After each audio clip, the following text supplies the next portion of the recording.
चंबल नदी के catchment area में लगातार बारिश होने से रविवार की शाम हनुमान डैम ओवरफ्लो होकर बहने लगा, जिससे मां चामुंडा का आंगन पानी में डूब गया। इधर निचली बस्तियों में न्यायालय परिसर व स्कूल परिसर के मैदानों ने तालाब का रूप ले लिया।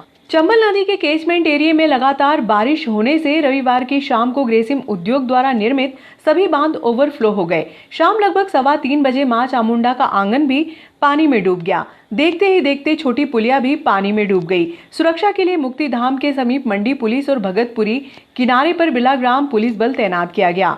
गंदे नाले के किनारे की बस्तियों में पानी घुस गया। क्षेत्र के लोगों को घुटने घुटने तक पानी में से होकर निकलना पड़ा, जबकि कुछ स्थानों पर जल भराव की स्थिति में नगर पालिका ने जेसीबी की मदद से नाली बनाई। रात को झमाझम तो दिन भर रिमझिम बारिश का दौर चलता रहा, जिसके कारण मुख्य मार्गों पर दिन भर सन्नाटा पसरा रहा। न्यायालय परिसर में पानी की निकासी नहीं होने से मैदान में पानी भर गया। वहीं भारत कॉमर्स स्कूल, शासकीय बालक उच्चतर माध्यमिक विद्यालय, कृष्णा जिनिंग परिसर के मैदान, माहेश्वरी धर्मशाला के पीछे पानी भर जाने के कारण तालाब जैसी स्थिति हो गई। 12 घंटे में 138 mm बारिश दर्ज की गई।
ये माँ चामुंडा के पानी दरबार में जाता हुआ पानी ये इस प्रकार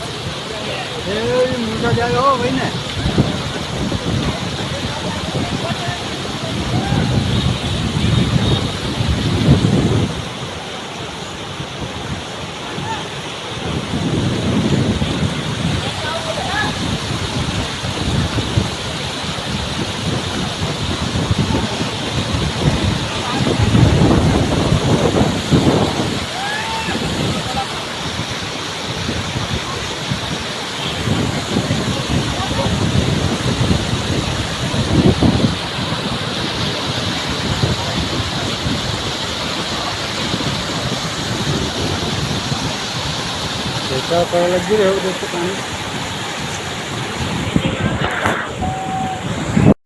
वीडियो चालू करे कि नहीं करे से करी तो रे क्या चालू करे लेकिन 5 बड़ी का 6 आपको विद्यालय में बिजली का है पानी भरेगा एकदम नदी चालू नहीं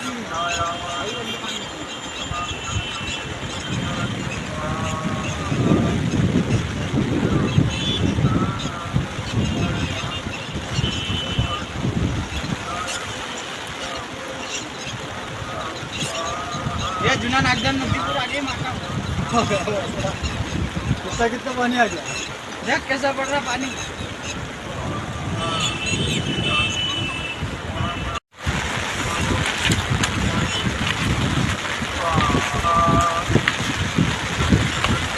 मजा लागे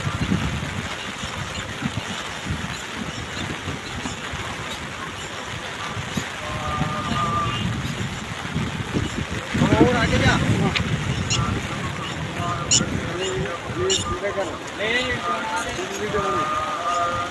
आगे चल फिर चल आगे मेरे धड़ाका बंद करो पानी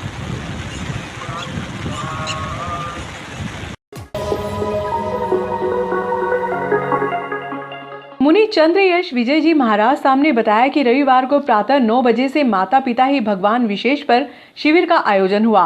उन्होंने बताया कि वर्तमान समय में युवा पीढ़ी माता पिता का सम्मान करने में पीछे हट रही है। इसको लेकर विशेष सत्र शुरू हुआ है, जिसमें श्रावक सफेद और श्राविका लाल रंग के गणवेश में उपस्थित हुई। नहीं समझा? बहू का छोटा से छोटा दुर्गुण देखने की दूरबीन। अभी दूरबीन का मतलब क्या हो गया? गिलड़ा जी गई दूरबीन का मतलब गई। हाँ, बारीक से बारीक चीज भी कितनी बड़ी दिखे, दूरबीन के अंदर बहुत बड़ी दिखे। छोटा से छोटा दुर्गुण देखने की दूरबीन यानी कि सासू। तो बहू खुश मत हो, आ रही आपकी बात। बहू किसे कहते हैं? तो उसके नीचे लिखा हुआ था, जो सासू की भी सासू बने उसका नाम बहू। जो बहुएं करती है सासू माँ का अपमान। मैं आपको ये कहना चाहता हूँ कि आपको अपनी सासू माँ से झगड़ा करने का मन हो जाए, मैं कहता हूँ करिए। मैं आपको डंडा भी दूंगा, आप डंडे से लड़िए, परंतु उससे पहले एक मानसिकता, जो हमारी बात बाकी है उससे पहले की मानसिकता, कि आज जब हम सासू से झगड़ने के लिए तैयार हैं तो उससे पहले एक बात सोचें कि हमारा एक पियर है, हमारा भी एक पियर है। सोचो ऐसा, वहां पर अपनी भी मम्मी है, उनकी भी कोई बहू है? अब जिनको भाई नहीं है वो खुश मत हो जाना ज्यादा। अपनी भी माँ है पियर के अंदर, और वहां पर उनकी भी एक बहू है। समझ लो, जो काम आप यहां पर करना चाहते हैं, कर रहे हैं, वही कार्य पियर के अंदर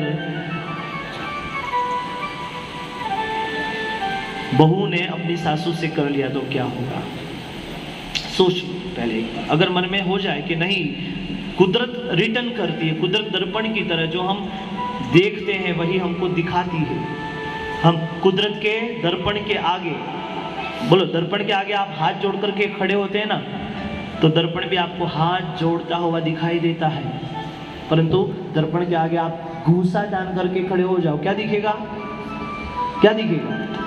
घूसा ही दिखेगा ना, उससे ज्यादा कुछ नहीं दिखेगा।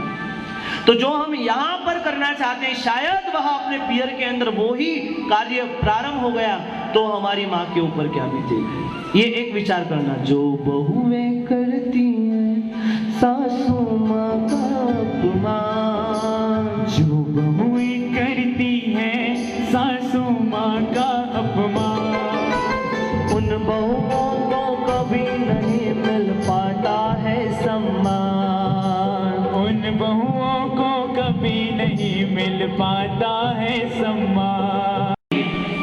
तो आज एक नियम धारण करके जाएं, माता पिता के चरणों को छू सकते हैं।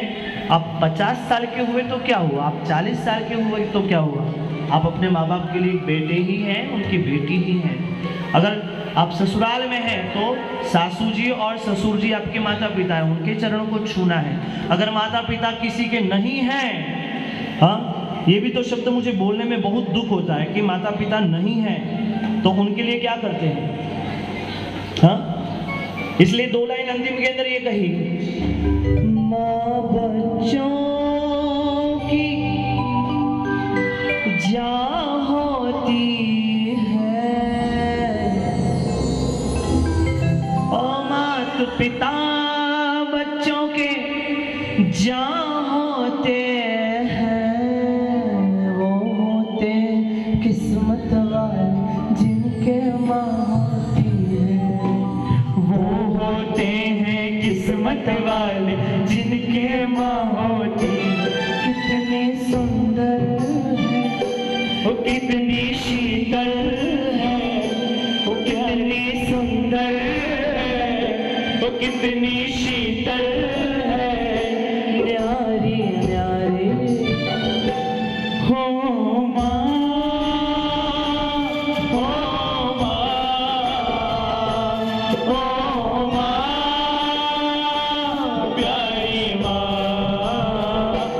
रुको, अभी सबको गाना है। तू कितनी है, तू कितनी भोली है, न्यारी प्यारी है, हो माँ,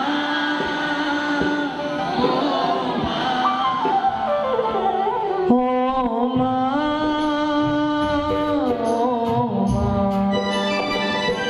ओ माँ, ओ माँ, ओ माँ, शायद ओ माँ। अब मुझे कहने की जरूरत ना हो कि एक चरण स्पर्श तो माता पिता के चरणों में अवश्य होना चाहिए। कितने जने खड़े होंगे, ऐसा मैं देखना चाहता हूँ। कितने जने खड़े होंगे? माता पिता के चरणों के अंदर नमन करना है, हाथ जोड़ना है। कौन कौन कर सकते हैं? ऐसे हाथ जोड़ने दिखने चाहिए। अरे भैया फोटो उनका जरूर लेना जिनके हाथ जुड़े हुए नहीं है। माता पिता के चरणों में ऐसे नमन करना है। और क्या नहीं लिया? माता पिता का आशीर्वाद नहीं लिया तो वो मुहूर्त भी हमारे लिए सुफल देने वाला नहीं होगा। परंतु अगर कुमुहूर्त के अंदर भी माता पिता का आशीर्वाद लेकर के काम किया है तो वह काम सिद्ध हो जाएगा। माता पिता को जो आंख दिखाता, मात पिता को जो आँख दिखाता, दया दृष्टि प्रभु की वो नहीं पाता। दया दृष्टि प्रभु की वो नहीं पाता। दुनिया की नजरों में गिर जाता वो इंसान, दुनिया की नजरों में गिर जाता वो इंसान। उन बेटों पर कभी नहीं खुश होते, वो कभी नहीं मिलता है जीवन में सम्मान, उनको कभी नहीं मिलता है जीवन में सम्मान। आपको पता है जिस दिन माता पिता की आंखों के अंदर आंसू 2 बार आते सिर्फ। कितने? 2 कारणों से। एक, बेटी जब घर से विदा ले, पहली बार।